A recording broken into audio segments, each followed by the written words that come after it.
Hello, aujourd'hui on se retrouve pour une nouvelle vidéo qui va être une vidéo review sur un médium que j'adore en particulier en ce moment. Vous avez sûrement déjà vu des dessins faits avec ce médium là, par exemple ceci, si jamais ça peut vous aider dans votre choix. C'est de l'encre acrylique tout simplement et c'est de l'encre acrylique de la marque Daler Rowney. J'ai une autre marque mais j'ai qu'une seule couleur, c'est celle-ci.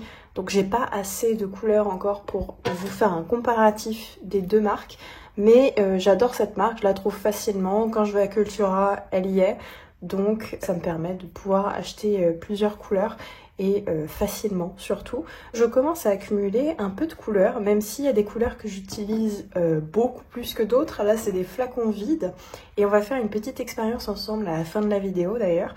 Mais c'est le vert et le teint de chair. Et j'ai déjà fait une petite expérience avec ce flacon qui à la base était du sépia qui était vide. Et j'ai créé une autre couleur à partir des encres acryliques que j'utilise moins. C'est-à-dire notamment ce vert émeraude qui est un vert froid. J'adore les verts mais les verts froids j'aime moins.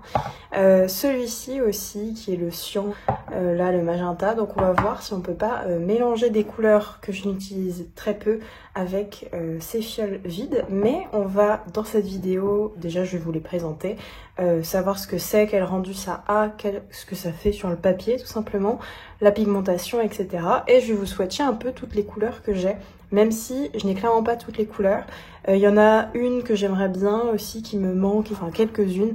Donc je vais vous faire avec ce que j'ai. Et puis plus tard, peut-être que je vous ferai une vidéo où je vous montre les nouvelles couleurs que j'ai eues dans des art hauls ou dans des choses comme ça.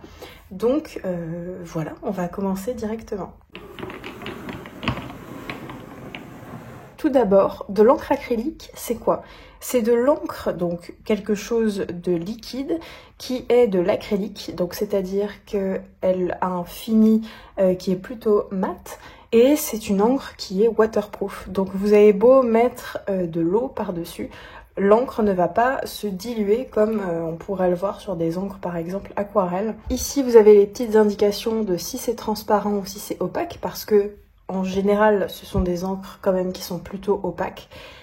Ici, vous avez le nom des pigments utilisés et on vous dit que l'acrylique, c'est multisurface, etc., etc., que c'est résistant à l'eau, qu'il faut surtout bien secouer avant l'utilisation parce que par contre, ce sont des encres qui font ça. Alors, je sais pas si c'est parce que les miennes sont trop vieilles, mais en fait ça fait plein de petits trucs comme ça et c'est juste parce que c'est plus homogène et donc il faut vraiment les secouer bien avant de les utiliser.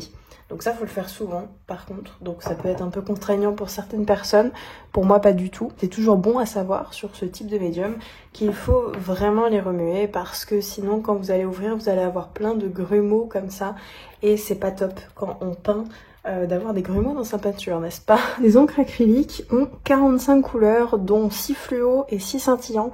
Et je sais qu'il y a une autre gamme de ces encres acryliques-là qui s'appelle Perlescente, je crois.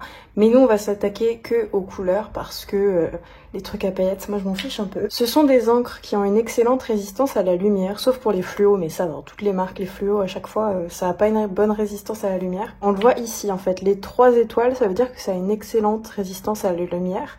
Qu'est-ce que ça veut dire? C'est juste que ça va bien durer dans le temps. Si jamais vous faites un original par exemple et que vous le vendez comme je fais moi, et bah je peux être sûre que si la personne va le mettre sous cadre en plein soleil, et bah la couleur ne bougera pas parce qu'il y a une excellente résistance à la lumière. Voilà tout simplement ce que ça veut dire.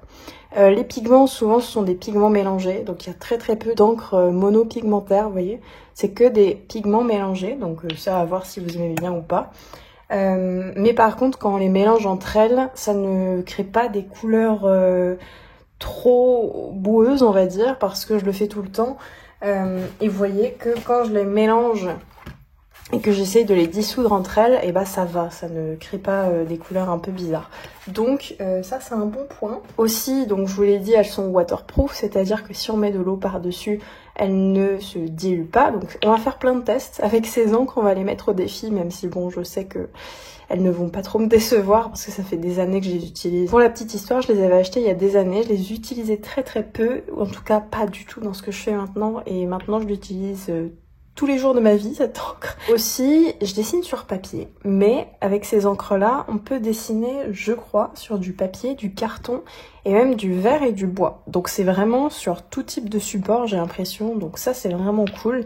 Le seul point faible, je dirais, c'est qu'il y a 45 couleurs, dont 6 fluo et 6 scintillantes, et les couleurs sont faites un peu bizarrement pour certaines, alors pas pour toutes, mais par exemple ce vert olive, c'est pas un vert olive, c'est un oxyde de chrome, mais c'est pas du tout un vert olive. Et il y a très peu de couleurs, je trouve, qui sont pas des couleurs qu'on retrouve partout sur le marché. Il y a celle-ci, celle-ci, l'ocre rouge. Il y a du sépia aussi, mais bon, sépia, voilà. Donc il y a très peu de couleurs un peu originales. Souvent, dans cette gamme-là, on retrouve beaucoup de couleurs comme ça, c'est-à-dire primaires, très vibrantes, etc. Et il faut qu'on mélange nous-mêmes les couleurs. Donc, moi j'ai une technique pour ça, pour créer d'autres couleurs, parce que ces couleurs-là, je les utilise pas. Donc ce qu'on va faire plus tard dans la vidéo, c'est que mes flacons vides, on va mettre de nouvelles couleurs dedans.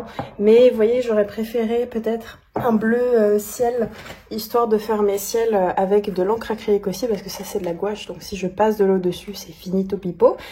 Et j'aurais voulu peut-être une encre un peu de cette couleur-là, donc on va voir si je peux pas la créer, mais j'ai pas de blanc. Donc je ne peux pas la créer maintenant, mais la prochaine fois j'achèterai un blanc et je ferai le test et je vous ferai peut-être en short, histoire que vous puissiez voir comment je procède, même si vous allez le voir là. Donc c'est un peu dommage, je trouve, pour les couleurs qui sont pas très originales. Alors il y en a, hein, effectivement il y en a. Il y a cette teinte chair, c'est rare de trouver des beiges dans des encres comme ça. Il y a une teinte un peu ocre, rouge.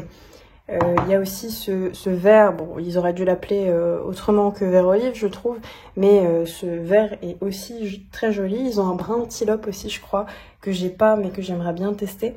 Donc ils ont quand même des couleurs qui s'éloignent un peu des couleurs primaires, mais ça c'est un gros point noir pour moi. C'est pour ça que j'essaye de combiner avec d'autres marques, parce que cette marque-là, je ne peux pas au niveau des couleurs. Donc à voir si plus tard ils choisissent de lancer d'autres couleurs. Moi je serais très ouverte à ça. Mais voilà, ça c'est important de dire les points positifs et les points négatifs. Et pour moi ça c'est vraiment le gros point noir de ces encres. Mais comme je fais mes mélanges moi-même après, bon. Ensuite, elles sont waterproof, mais quand elles sont pas sèches, c'est-à-dire mouillées, quand elles sont liquides comme ça, vous pouvez les dissoudre dans de l'eau sur vos peintures ou n'importe quoi, dans une palette à côté, pour que la couleur soit un petit peu plus claire que ce qu'elle est dans le pot.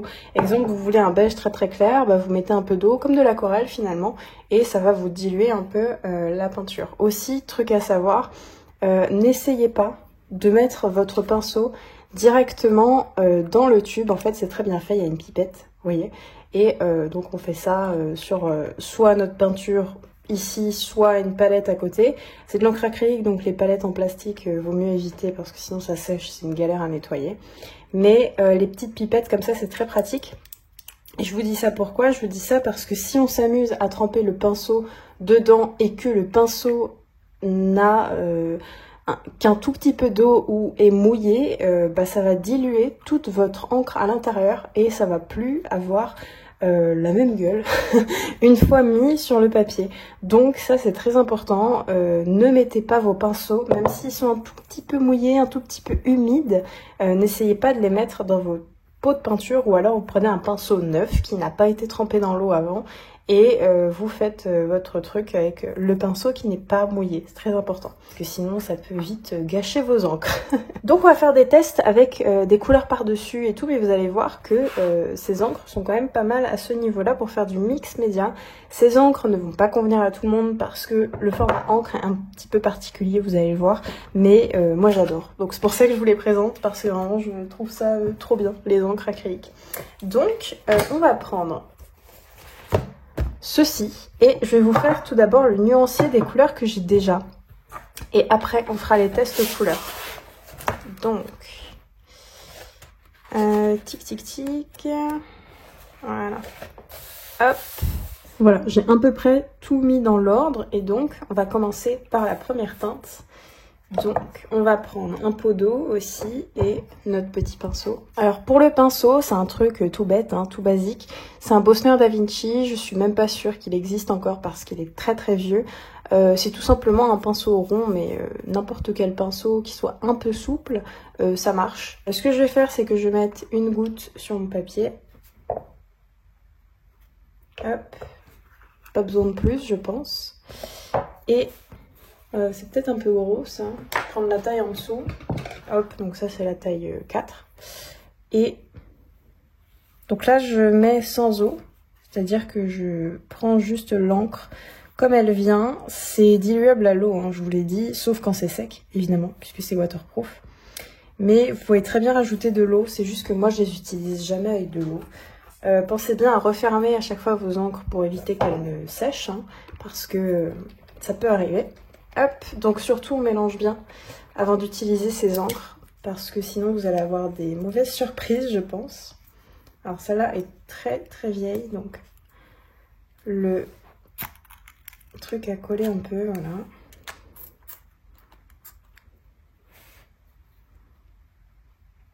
Aussi, au fur et à mesure des années, ils ont changé leur pipette. Donc là, c'est une pipette qui est très très très ancienne. Celle-ci... elle est un petit peu plus récente déjà.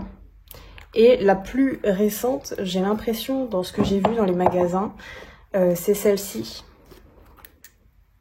Donc qui est pas mal épaisse et large.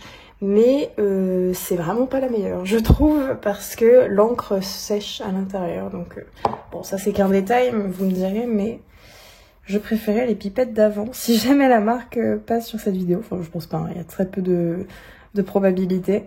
Ah oui, je vous ai pas dit le nom des couleurs, attendez. La première, c'était le rose pêche ou la teinte chair, c'est la même chose.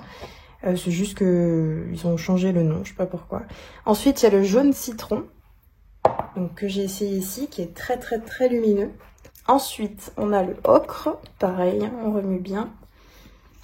Hop, petit point. Une de mes couleurs préférées dans la gamme, d'ailleurs, le ocre et cette teinte chair. Hop.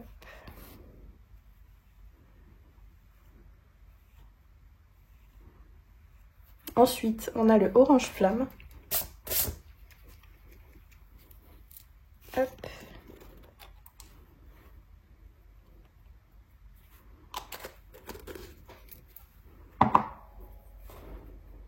Qui est un très très beau orange, qui tire beaucoup sur le rouge, mais qui est juste sublime. J'adore les oranges qui tirent sur le rouge.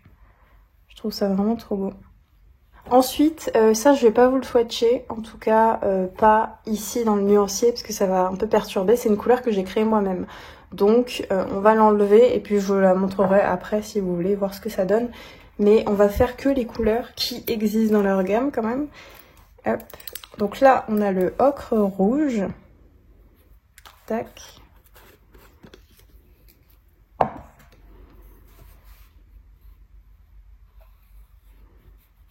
Hop.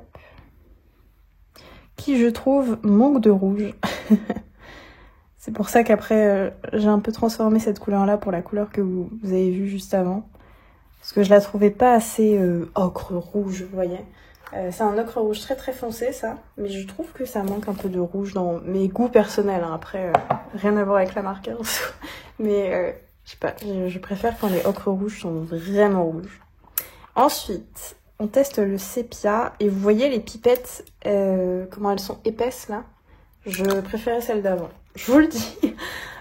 Après c'est question de goût, ça change rien à la pratique. Hein. C'est juste, je trouve ça plus esthétique la pipette qu'il y avait avant. Ou je sais pas si c'est la nouvelle pipette ou l'ancienne. Parce que quand je vais à Cultura, souvent il y a très peu de personnes qui achètent des encres acryliques à part moi et quelques personnes, mais c'est tout. Et donc, il y a des encres acryliques qui, je pense, sont très très anciennes. Donc, je ne sais pas du tout. Ensuite, on a cette couleur-là que j'utilise jamais. C'est un magenta. J'avais hésité à me dire que j'allais les vendre sur Vinted, des couleurs que j'utilise pas. Mais si j'ai moyen de les transformer en couleurs que j'aime bien, je dis pas non. Hop, celle-là, je crois que je l'avais trouvée en brocante. Et vous voyez, c'est des très anciennes... pipette. Voilà. Ça ne pipette plus.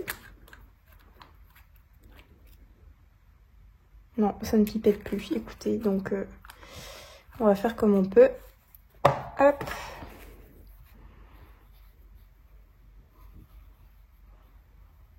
Mais en tout cas, le format pipette, bon, quand ça marche, hein, parce qu'elle est vraiment vieille, je pense, c'est vraiment sympa parce que ça permet de pas mettre le pinceau mouillé dans le flacon. Et ça permet quand même de garder son encre neuve au maximum. Là, c'est la teinte écarlate. Vous voyez ces pipettes toutes fines, là, je les trouve trop jolies. Mais c'est vraiment dans l'esthétique, hein, ça change pas grand-chose à l'utilisation. D'ailleurs, je l'ai pas précisé, mais évidemment, je suis pas sponsorisée pour en parler. Hein. J'aimerais, mais non. C'est juste pour vous présenter le médium parce que c'est vrai que vous le voyez dans toutes mes vidéos en ce moment. Et vous avez peut-être des questions sur pourquoi je les aime autant, ces encres. Et pourquoi je vous les montre tout le temps, quoi. Ensuite, il y a le vert clair, qui est une couleur que j'adore aussi. Oups. Hop. Donc j'ai fait teinte chaude. Oula. J'ai fait teinte chaude et là, teinte froide. Et ce vert, pareil, c'est un vert très primaire, mais je sais pas, je le trouve joli en mélange avec des marrons, de l'ocre aussi. Je le trouve très joli. Hop, ensuite on a une couleur que j'utilise jamais, qui est à mon avis une ancienne aussi, donc je sais pas si la pipette va bien vouloir fonctionner. Ah bah carrément. Super ça. Attendez, problème technique, on va voir si on peut pas régler l'affaire.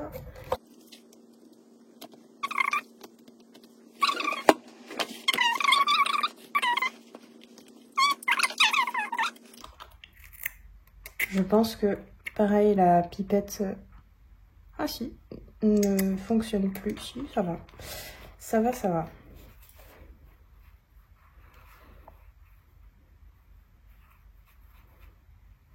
Je pense par contre qu'avec ce vert, je peux créer une très jolie couleur en mélange. Hop. Ensuite, on a le vert olive. Et vous allez voir que c'est pas du tout un vert olive classique qu'on voit dans le commerce. Pour moi, c'est un oxyde de chrome. Après, je me trompe peut-être, hein, parce qu'il y a quand même des sous-tons du vert olive. On va pas se mentir. Mais je sais pas à quoi je m'attendais. Je sais pas. Bon, ça reste un très joli vert que j'utilise très souvent. C'est juste l'appellation qui m'a un peu... Je sais pas, je trouvais ça bizarre, mais... En fait, ça dépend parce que là, en ce moment, j'utilise beaucoup de verre olive de la marque Holbein. Et les verres olives japonais, ils sont tellement différents des verres olives français. Et donc, voilà, par exemple, là, j'ai un sénelier. Bon, c'est français. Hein. J'ai un vert jaune olive. Et c'est vachement plus chaud, même si c'est vert jaune olive, que l'autre. Donc après, je me trompe, sûrement. Mais je sais pas, ça m'avait étonnée de voir que ce vert-là était pas un vert olive classique. Ensuite, on a un pareil qui est très vieux, donc je vais galérer à le dévisser, je pense. C'est un Process Cyan. Ouais. Oh là là, c'est chiant. Oh non, ça c'est la merde. Oh non. Écoutez, hop, je réglerai ce problème plus tard. Parce que là, en vidéo, ça va me saouler. Donc, on a le cyan. Ensuite, on a le bleu marine, qui est pareil, pas un bleu marine. Là, c'est beaucoup plus flagrant, vous allez le voir, que le vert olive, mais... je sais pas, bleu de marine, je m'attends à un bleu foncé. Là, on dirait plus un turquoise. Après, la couleur est très jolie. C'est juste les appellations que je trouve un peu bizarres. Mais les couleurs restent très jolies. Ensuite, on a le bleu de Prusse. D'ailleurs, le bleu Rhône, c'est un bleu outre-mer. Je l'ai pas, mais je le trouve super beau. Hop. Bleu de Prusse, qui est un très joli bleu. En caméra, je vais peut-être essayer de vous mettre de l'eau pour que vous voyez ce que ça donne. Parce que sinon vous n'allez pas bien voir, je pense. On a en dernier, parce que c'est ma dernière couleur, c'est le indigo. Donc vous voyez, j'ai quand même pas mal de couleurs. Mais il y a très peu de couleurs que j'aime bien dans ces couleurs. Donc souvent, j'utilise les mêmes. C'est-à-dire le indigo, le teint de chair, l'ocre rouge, le sépia, le vert clair et le vert olive ici. Donc comme j'utilise tout le temps les mêmes, là on va tester de faire des mélanges après. Mais tout d'abord, on va faire les tests couleurs. Donc ça c'est le nuancier pour toutes les couleurs que j'ai. Donc je vous le redis, un teint de chair, jaune citron, ocre, orange flamme, ocre rouge, sépia, magenta, écarlate, vert clair, émeraude, vert olive, cyan, marine, enfin bleu marine, bleu de Prusse et indigo. Voilà. Donc, on va passer au test parce que je pense que c'est ce qui vous intéresse le plus, c'est de tester les couleurs. On va faire ça dans ce carnet-là parce que je l'ai toujours pas inauguré. J'ai juste fait des choses là et voilà. Donc, on va faire quelques tests ici. Hop. Donc, on va utiliser des couleurs que j'utilise peu. Comme ça m'évite d'utiliser les couleurs que j'utilise tout le temps. Donc, première étape, on va faire un gros swatch de la couleur de base. Sans eau. Donc, j'enlève bien tout ce qu'il y a sur mon pinceau. Donc, sans eau, ça donne ça. C'est très joli. Celle-ci a l'air très transparente par rapport aux autres. Ouais, elle est très très transparente, vous voyez. Et je vais vous prendre une qui est complètement opaque. Parce qu'il y a des semi-opaques. Mais je vais essayer de vous en trouver une opaque. Celle-là, non, attendez.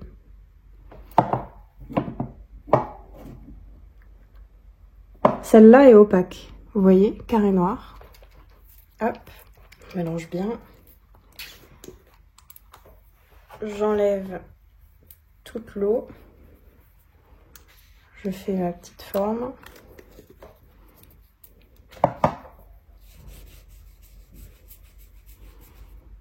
Vous voyez la différence?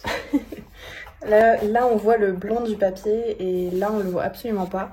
Et si je vous prends une couleur, par exemple ce vert, qui est semi-opaque.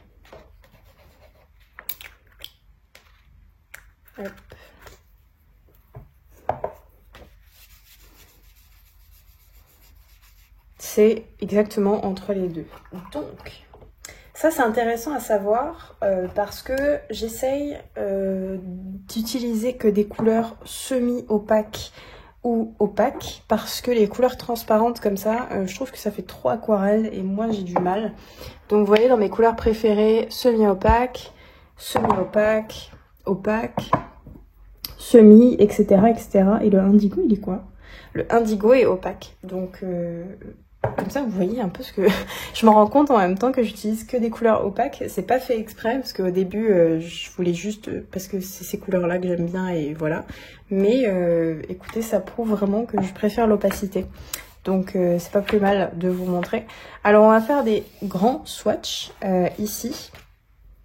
Donc, avec par exemple ce écarlate. Hop. Tac. On va faire un grand swatch. Et on va pouvoir tester les couleurs et les superpositions avec d'autres médiums. Et vous allez voir ce que ça donne. On va enlever l'excès de peinture parce que sinon ça va mettre 40 ans à sécher. Ah oui, je vous ai pas dit, mais ça met quand même pas mal de temps à sécher. Ça dépend. Si vous faites qu'une seule couche, vous voyez là c'est déjà sec. Donc ça a séché assez vite.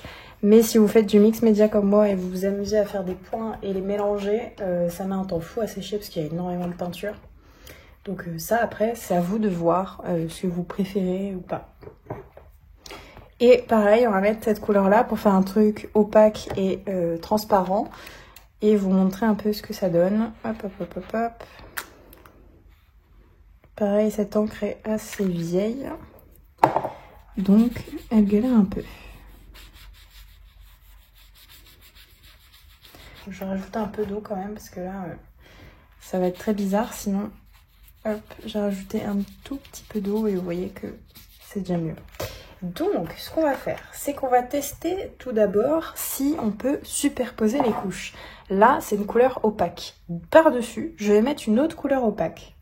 Exemple, cet indigo, qui est une couleur dite opaque. Hop, petit point d'indigo. Tac. Ok, donc c'est bien opaque. Là, on est bon. Ensuite, je vais mettre une couleur transparente. Est-ce que j'ai une couleur transparente qui traîne? Bah celle-ci, hein. On va rester sur celle-ci. Hop, je la mets. J'enlève le mouillé de mon pinceau. Et vous voyez qu'on voit le rouge à travers. Je vais vous montrer. Parce que c'est mieux si c'est zoomé. Alors, ici, on voit que la couleur a bien marqué. Là. Et ici, vous voyez qu'il y a énormément de rouge qui ressort. J'ai pas mis d'eau sur aucun des deux. Peut-être que le indigo avait plus d'eau, mais en général, il n'y avait pas beaucoup d'eau dessus. Et vous voyez qu'on voit quand même beaucoup plus le rouge ici que le indigo, enfin que le rouge sur l'indigo et là sur le marine. Donc ça déjà, c'est pour les tests d'opacité. Donc on voit bien que c'est bien la bonne opacité. Ici, on va mettre du opaque, pareil. Donc par exemple... Ça, c'est du semi-opaque, parce que ça va changer un peu. Hop. Donc, il faut bien attendre que ce soit sec. On mélange. Et vous voyez que sur une couleur qui est transparente, le semi-opaque ressort quand même très opaque. Donc, c'est bon à savoir. Je vous donne tout ce que je sais sur les engrains. Après, vous vous débrouillez. Mais je vous donne tout ce que je connais. Aussi, ce qui est intéressant de faire, en tout cas ce que moi j'aime bien faire, c'est que j'aime bien repasser au crayon de couleur par-dessus. Donc on va tester ça ensemble. Alors, je vais prendre plusieurs textures de crayon de couleur. Un crayon de couleur très très sec, c'est les Pablo, je les aime pas trop, mais ils sont très très secs, donc c'est bien pour ce test. On va prendre des Derwent Drawing qui sont très très gras, et on va prendre des Polychromos qui sont un peu entre deux. Ok. Donc le Pablo.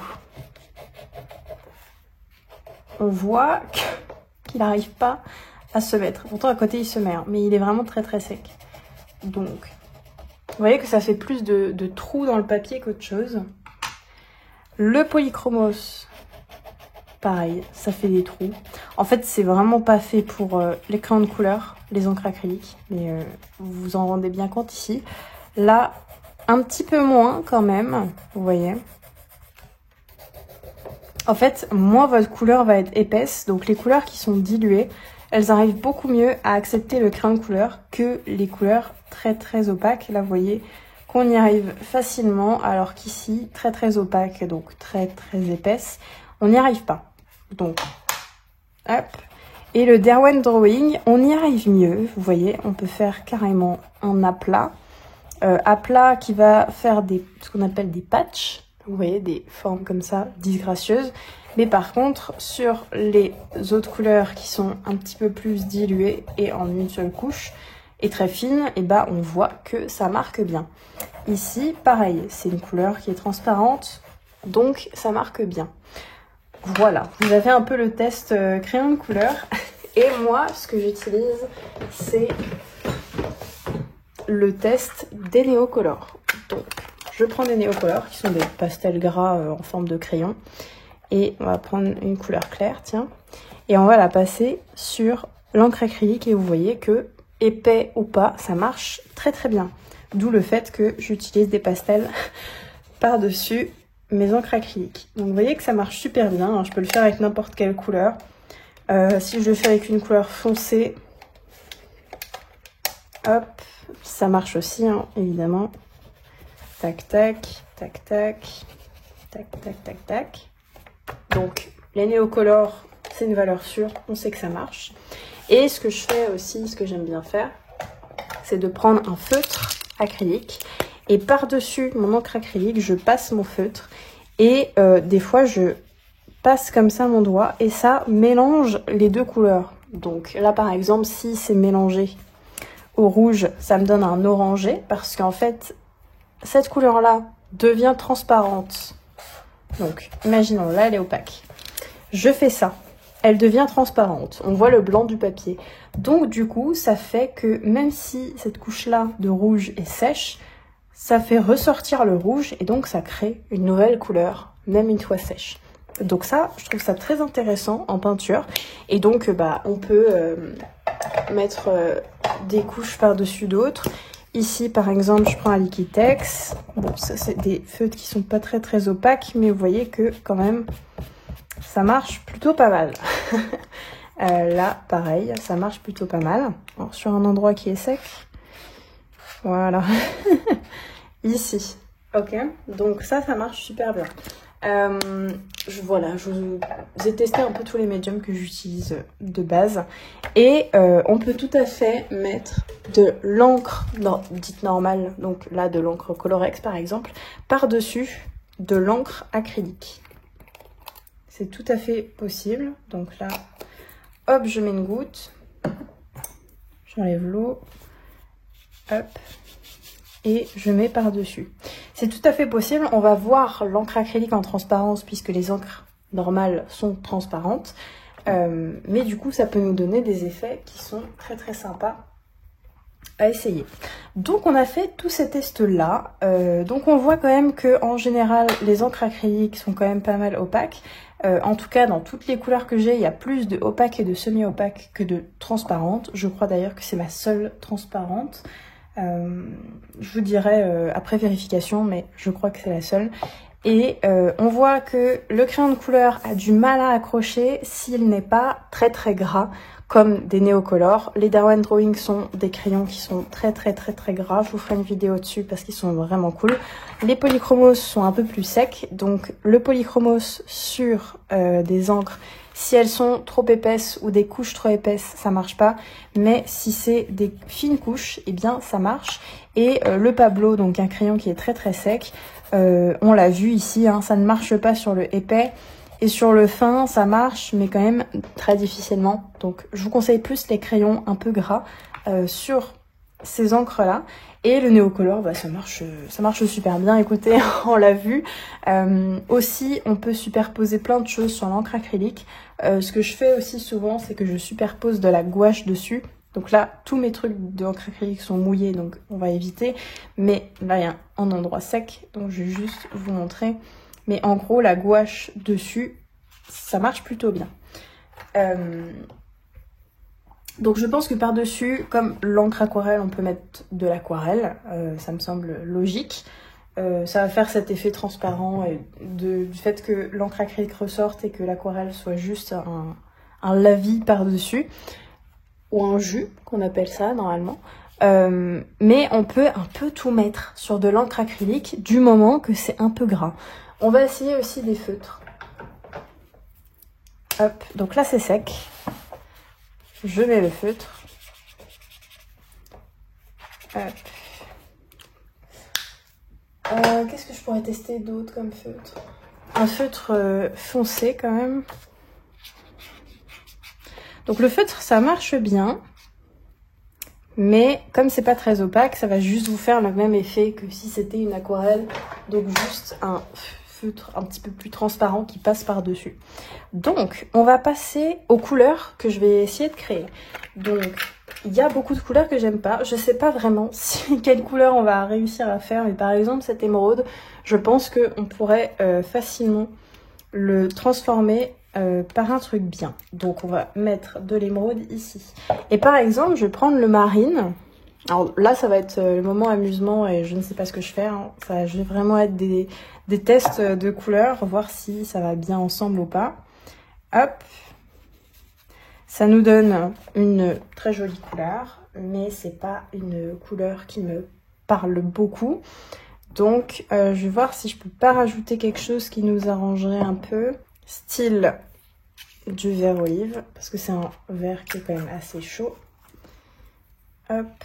Donc, émeraude marine, bleu marine, hein, et un petit peu de vert olive. Non, j'aime pas le rendu de cette couleur. Hop, hop. Ouais, ça fait quelque chose de... Ah, mais c'est pas mal, hein.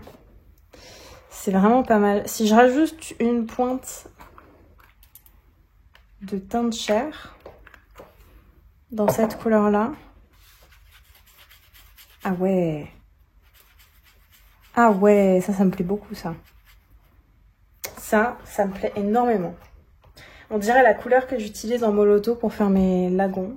Indigo. Non, je prends mon émeraude d'abord. Ça marche mieux, mais... Hop. Et on va mettre... Ce qui change tout, hein, au final, c'est la teinte chair. Hop. Et déjà, on va refermer et on va mélanger pour voir ce que ça donne.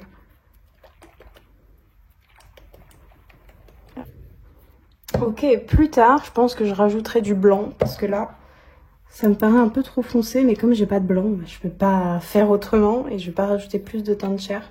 Je vais faire le nuancier derrière pour vous montrer un peu la couleur. Tac. C'est une très jolie couleur.